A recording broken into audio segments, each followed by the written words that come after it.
Irmãos e amigos, é bom estarmos aqui para a gente pensar um pouquinho sobre algumas coisas que têm acontecido no nosso município, que vira ponto de partida para nós conversarmos e dialogarmos um pouco sobre a forma de pensar e ver o mundo num worldview Christian, ou uma visão, uma cosmovisão cristã, como alguns preferem.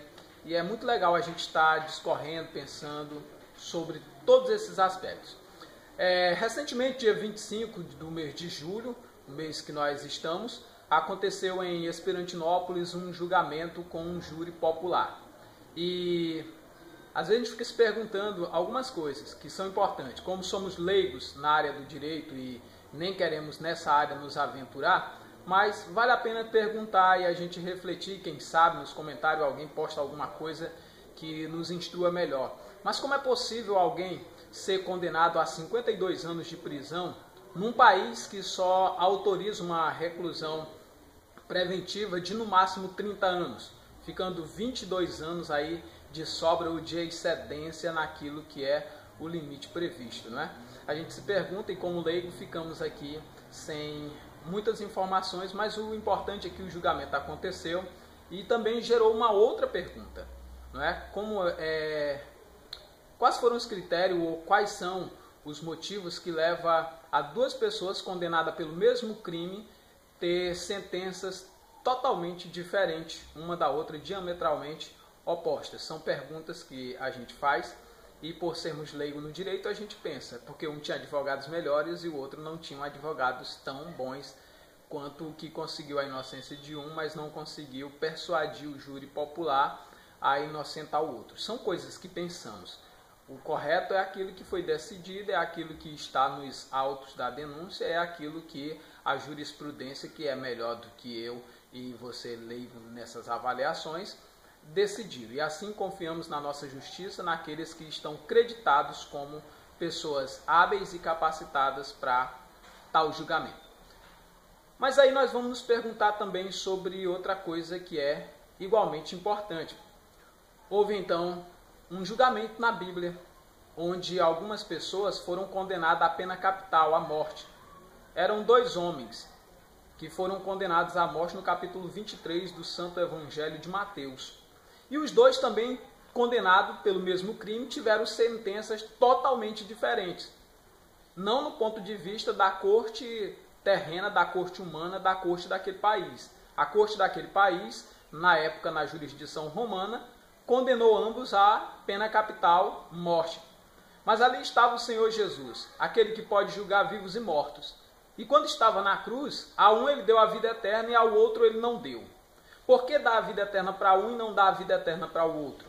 Interessante isso, não é? Quando a gente olha e começa a avaliar. Pois bem, um teve a sua condenação eterna porque preferiu continuar nas suas arrogâncias, injuriando o autor da vida, o salvador da humanidade, Jesus Cristo, nosso Senhor. O outro, por outro aspecto e por outra visão, começou fazendo isso porque diz que eles zombavam de Cristo, e quando está no plural é porque os dois começaram a fazer isso, mas lá pelas tantas do sofrimento, alguém acorda e diz assim: rapaz, tu nem ao menos temes a Deus, estando em igual sentença, nós pelos nossos pecados merecemos a morte, mas esse homem nem o mal fez. E ali aquele homem olhou para o Senhor Jesus e disse: Senhor, lembra-te de mim quando entrares no teu reino. O Senhor Jesus vira para ele e diz: hoje mesmo você estará comigo lá no paraíso.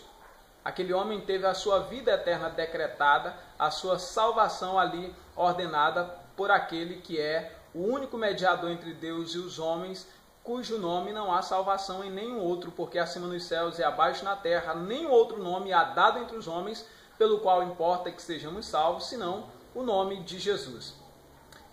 E o bom é que quando a gente olha os julgamentos humanos, a gente pode ficar satisfeito com o resultado, insatisfeito, a gente pode questionar, a gente pode recorrer porque foi decidido primeira instância, pode ir para uma segunda e até uma terceira instância.